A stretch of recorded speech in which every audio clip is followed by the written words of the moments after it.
Hey, welcome to the channel. I'm your host, Jeff Smith. We sincerely appreciate you checking out the video. We hope and pray you receive something from the Lord because you did. If that is the case, we ask that you hit the like button and subscribe. Today, I want to share with you my recent experience with waiting on the Lord. Right from the get-go, I will confess, it wasn't one of my more stellar moments.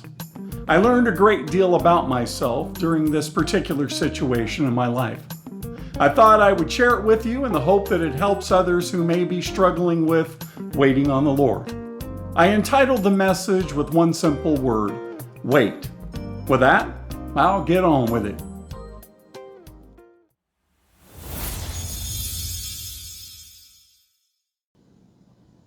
A few weeks back, I shared with you a message entitled with a question: do you really trust Him? In it, I discussed my struggle with turning things over to the Lord. I informed visitors and subscribers to the channel that I was going through an extremely challenging time. I also informed them that I trust the Lord implicitly. I trust He has my best interests at heart. I trust that all things will work out for my good as a follower of Christ. However, it seems I have what appears to be an innate propensity to take matters into my own hands when really any waiting is required. Well, I'm about to close the chapter in that eye-opening period in my life. As a result, I can share some things that may prove helpful to you. As you know, hindsight is 20/20, and there is plenty to be gained from situations in our lives as we view them in retrospect. Before I get into it, I will confess I have been concerned about and have prayed about the potential for my tendency towards hard-headedness to interfere with me gaining everything I can from this recent experience. Do you ever demonstrate hard-headedness? Man, sometimes I do. My entire life has been marked by it. Before I proceed, please allow me to reiterate the fact that my tendency to take matters into my own hands has nothing to do with me trusting in the Lord's ability to handle any situation. As I said, I trust Him implicitly. Simply put, there are these thought patterns that incessantly rise to the surface during difficult times. They possess the potential to prevent me from completely turning things over to the Lord. One of those thought patterns is often the impetus behind me dreading to ask the Lord for His help.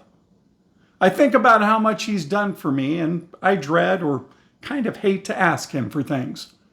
My internal dialogue sounds like this: dude, cowboy up. He's done so much for you, and He has the cares and concerns of an entire planet on His plate.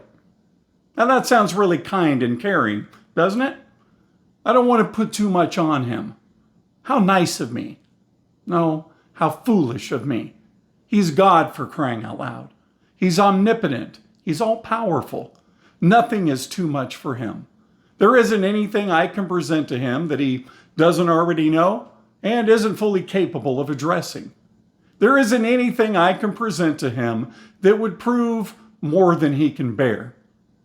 What sounds like kind and caring thoughts are actually thoughts that minimize His power in my life. There's another pattern of thinking that often rears its ugly head. When situations arise, my typical go-to thought is that I have a track record of being pretty good at promptly wrapping my head around situations, coming up with a strategy, implementing the strategy, evaluating the outcome, and making adjustments if deemed necessary. Well, the trouble is, sometimes there are too many variables to take into consideration, and the plans I devise may fall short of the mark in producing the desired outcome. My recent situation was exactly that kind of situation. Another thing that proves to cause discomfort in me and to cause me to question the outcome God has for me is the fact that God often does things differently than I would. His thoughts are higher than my thoughts, and His ways are higher than my ways. In addition, He's omniscient. He knows everything. He even knows the future. It should be obvious that He does things differently.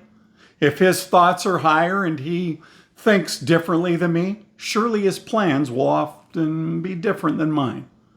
That is, unless I'm thinking like him and moving in accordance with his will. As can be the case when I don't see God's way of handling situations in my life playing out in a manner consistent with my strategies, I tend to want to take matters back into my own hands. I give it to him, as far as I know, then I take it back as though he needed my assistance. Well, all things working out for my good and your good may take on an entirely different form than we calculate. We don't always know what's best for us. We don't always pray the right way or ask for the right things. He knows what's best, and if we stay out of the way, we can come to realize the best outcomes in our lives. I can tell you, this recent situation, once I actually turned it over to God completely, did not play out according to my plans. Not at all. However, I do recognize the potential it has to work out for my good. It actually resulted in a particular event occurring much sooner than I expected, and that can prove invaluable to my spiritual growth and maturation. It has enormous potential to inspire spiritual growth and maturity. It has enormous potential to make me a better servant of God and a better person in every facet of my life. That is definitely for my good. That will be an answer to a petition I frequently present to the Lord. Another thing that proves to cause me discomfort and is the primary focus of this message is how the Lord doesn't work according to my schedule. I found that more often than not, I am required to wait on the Lord. Initially, in this situation, it seemed this outcome could have occurred much earlier, and with all the hassle I have encountered over the past year or more. But as I delved a bit deeper into the entire situation, I realized I wouldn't have been ready. My cranium is too thick at times for me to get things as quickly as the Lord might prefer. Therefore, I end up going through far more than I would if I simply wait on Him, turn the situation completely over to Him, and refrain from intermittently taking it back. That's foolish. It brings with it unnecessary pain. The bottom line is that at times and while under certain conditions, I'm impatient. I don't like to wait. Because I tend to be able to look at situations and quickly devise a reasonable strategy, I want quick results. Well, sometimes that's not feasible. We can't control every variable. We can't control every person who might be involved. We can't control every thought they entertain and opposing strategy they develop. On occasion, there's far too much that's out of our control or out of our understanding and knowledge. On occasion, we don't possess the wisdom to appropriately deal with it. The situation I am about to close the chapter on was one of those kinds of situations. As I mentioned in the message, do you really trust Him? I felt completely blind. I didn't possess a full understanding of what was going on. I couldn't pull from past experiences and my current knowledge base to devise an effective strategy. I certainly didn't possess or demonstrate the necessary wisdom to effectively articulate my concerns in every circumstance of this particular situation. I certainly didn't demonstrate wisdom every time I spoke with someone involved. There were plenty of occasions when my level of frustration was obviously heightened and a cool head didn't prevail. I usually am pretty diplomatic. If I'm being completely transparent, there were a few times when the waiting process got the better of me and I lost a bit of diplomacy. Why? Why did I have a somewhat lackluster performance in what might very well have been the most challenging trial I've ever gone through in my entire life? Why didn't I simply wait on the Lord and leave it at that? Why did I have to complicate matters by intermittently taking the situation back or stepping in? It wasn't helpful. It's interesting how Christians who aren't going through a particularly challenging time always advise another person who is to simply wait on the Lord. I've done it. It's possible you've done it. It's the right advice. Waiting on the Lord, waiting on the one who is omniscient, all-knowing, and who has our best interests is the best approach. There's much to be gleaned from an experience when you wait on Him. But simply waiting on the Lord is not simple. And that's because waiting on the Lord requires patient confidence. Once again, I trust the Lord. I'm confident in Him. But the patient part can be another thing altogether. If that is the case with you, then like me, you have to ask yourself if you really trust Him. If you trust Him implicitly, it shouldn't be that hard to wait, right? I questioned myself about my level of trust in the Lord a few times during this whole ordeal. I benefited from and bolstered my level of patience by reminding myself that I am firmly convinced the Lord has my best interests at heart and will ensure all things work out for my good. I suppose there were a few times when I required that because the old carnal mind was in the mix. Generally, I could rule out a confidence or trust issue, but you definitely have to take the time to rule it out because that can be an enormous challenge for all of us. A lack of trust is often a contributor to impatience during the waiting process.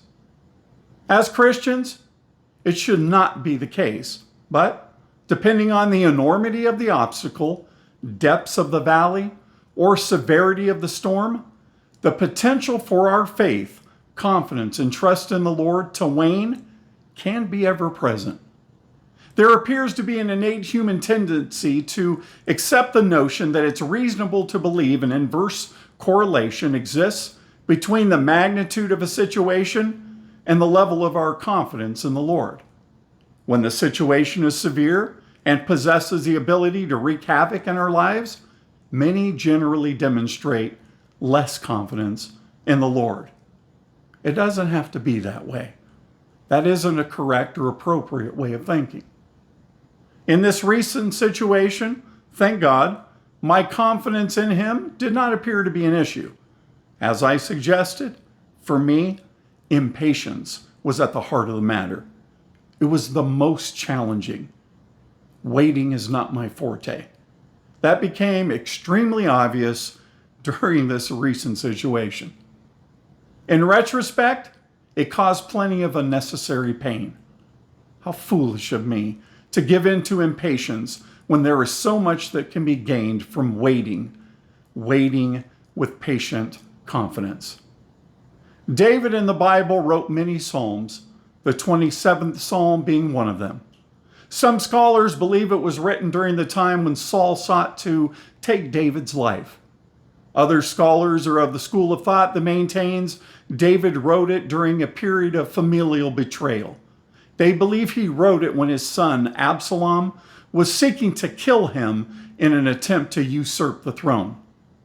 Whatever the case may be, his was a situation far worse than mine. I wasn't being pursued by an individual or individuals dead set on taking my life. I dealt with a significant stressor in my life, but nothing like that. As I have previously mentioned, waiting on the Lord requires patient confidence. In this Davidic psalm, you get a clear picture of David's level of confidence and trust in the Lord. He had it in spades. Check out Psalm 27, 1 through 3. It reads, "The Lord is my light and my salvation. I will fear no one. The Lord protects me from all danger. I will never be afraid. When evil people attack me and try to kill me, they stumble and fall. Even if a whole army surrounds me, I will not be afraid. Even if enemies attack me, I will still trust God." It appears his confidence, or the trust he maintained in the Lord, was unwavering. I'm sure he, like all of us, experienced seasons of doubt at various periods in his life. However, during this anxiety-producing and rattle-your-cage season in his life, his confidence in the Lord was not crippled. Such was his confidence in the Lord that a bit later in verse 10, he wrote, "My father and mother may abandon me, but the Lord will take care of me. In addition, while a band of murderous soldiers were in hot pursuit, he still believed the Lord would spare his life. He believed the Lord would rescue him from their grasp. He believed he would witness the Lord's saving hand, his goodness, in this situation while he was still alive. He wrote in verse 13, "I believe that I will see the Lord's goodness in the land of the living." During this episode in my life, I could easily recognize a similar level of confidence and trust in the Lord, while simultaneously learning that waiting is an area of weakness in my life. I wasn't pleased to come to the realization of how much my carnal nature rises up and attempts to take over situations when my spiritual desire is to completely turn matters over to God. It was a perpetual challenge. It was something I was required to keep in check on a daily basis. Occasionally, I was required to do so multiple times a day. I had to keep asking the Lord for help in staying out of the way. I do believe I made some progress in that area of weakness and opportunity for improvement. I do believe I gained some ground in the whole sanctification process. What I know for certain is that I have a better understanding of the real value of waiting on the Lord. Now, just to reiterate, the Lord didn't answer my prayers in the same way I presented them. Fact is, He responded to my situation and my need in a manner I had not even considered. As it turns out, it will be better for me on a spiritual level. Isn't that what's most important? In addition to that, the fact is the Lord didn't respond to me according to my timing either. He didn't do things according to how I ask or when I ask Him to rescue me from the nonsensical situation I was in. Regardless, waiting proved beneficial. I learned the most from the waiting process. First, I learned that during seasons when patient and confident waiting on the Lord are required, one pursues the Lord more fervently. It inspires us to spend more time with Him. I've recognized it for years, but it became increasingly evident with me during this season in my life. We should be dedicating as much time as possible to Him every day. Unfortunately, the pattern most often witnessed in us is that we seek Him when in need and relax a bit when things are going well. I've witnessed in my life and in the lives of many Christians a tendency to pull back a bit when we appear to be walking in the Lord's favor or when we aren't dealing with a challenging situation. However, when an obstacle is encountered, when we are in a valley or a storm begins to rage, we're asking Him where He is or why we can't see Him, hear Him, or feel Him. All the while He's asking, "Where have you been? I've been here all along." David recognized the importance of perpetual intimacy with the Lord. In verse 4 of chapter 27, he wrote, "I have asked the Lord for one thing only do I want, to live in the Lord's house all my life, to marvel there at His goodness and to ask for His guidance." David recognized the importance of perpetual closeness and intimacy with God. He clearly recognized it when being pursued by numbers of men with nefarious intentions.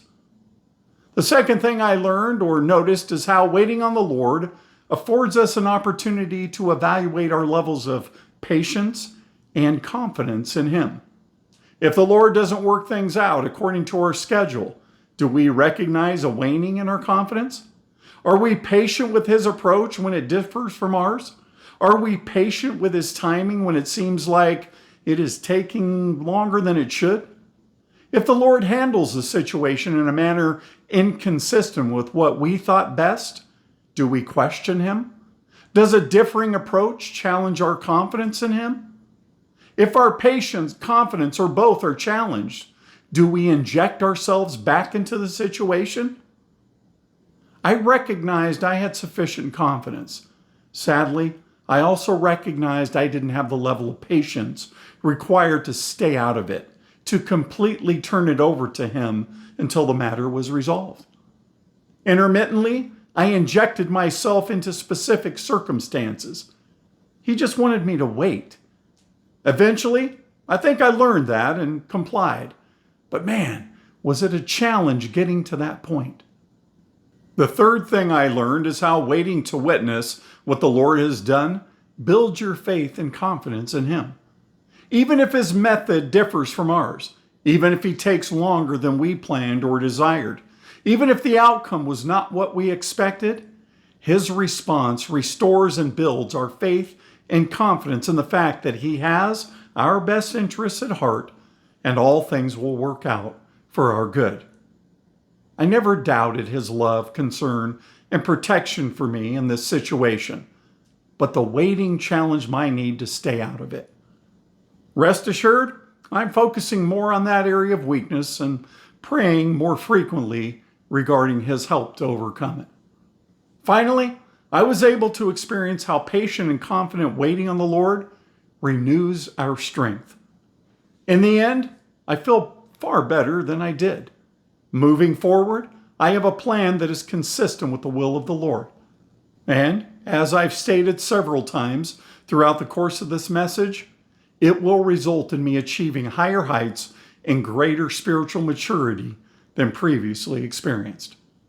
My purpose has been defined. My vigor has been renewed. Isaiah 43:31 tells us, "But they that wait upon the Lord shall renew their strength.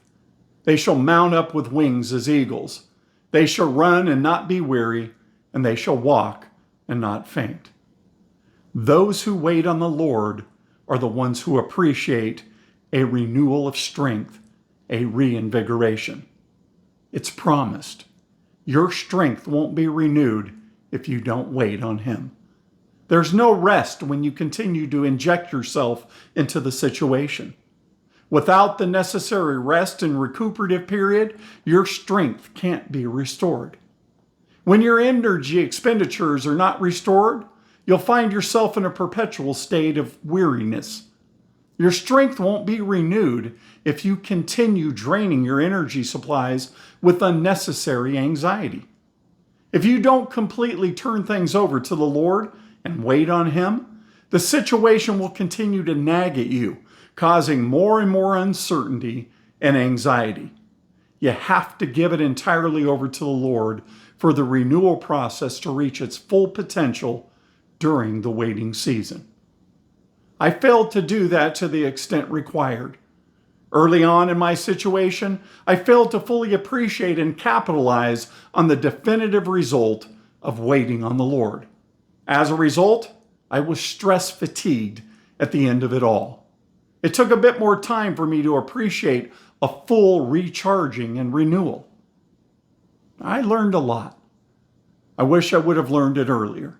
Physical and psychological evidence of my failure to patiently wait were revealed during the process. I felt beat all the time. Subsequently, I demonstrated less patience in other facets of my life. And that physical tiredness also adversely impacted my usual spiritual endeavors. Ever since our progenitors, Adam and Eve, gave into a carnal way of thinking, ever since they gave into the notion that we can function independent of God, every human being has been required to contend with a carnal mind or carnal nature. It's difficult at times, particularly during challenging situations in our lives. We demonstrate a lack of confidence in the Lord and conclude we can do it on our own, independent of Him. Or because we're impatient and don't want to wait, we arrive at the same conclusion. Consequently, we miss out on reaping the benefits of the promised results of waiting on the Lord. Check out what Albert Barnes had to say in his commentary about the one whose strength is renewed in waiting. He wrote, "Shall renew their strength," margin, change. The Hebrew word commonly means to change, to alter, and then to revive, to renew, to cause to flourish again as, e.g., a tree that has decayed and fallen down. See the note at Isaiah 9:10, compare Job 14:7. Here it is evidently used in the sense of renewing or causing to revive, to increase, and to restore that which is decayed. It means that the people of God who trust in Him shall become strong in faith, able to contend with their spiritual foes, to gain the victory over their sins, and to discharge aright the duties, and to meet aright the trials of life. God gives them strength if they seek Him in a way of His appointment, a promise which has been verified in the experience of His people in every age. In summation, there's much to be gained by patiently and confidently waiting on the Lord. I'll recap a few things I experienced. Because waiting was required, I leaned into the Lord more. I sought Him in prayer with greater frequency and fervor than usual. Because waiting was required, I was able to take the time to evaluate my levels of patience and confidence in the Lord. When the Lord brought resolve to my situation, my faith and confidence in Him was heightened. Because waiting was required, when I finally turned it over to the Lord completely, I appreciated a renewed level of strength and vigor. At the end of chapter 27, David wrote, "Wait on the Lord, be of good courage, and He shall strengthen thine heart. Wait, I say, on the Lord." I'll leave it there. God bless you, and have a great week.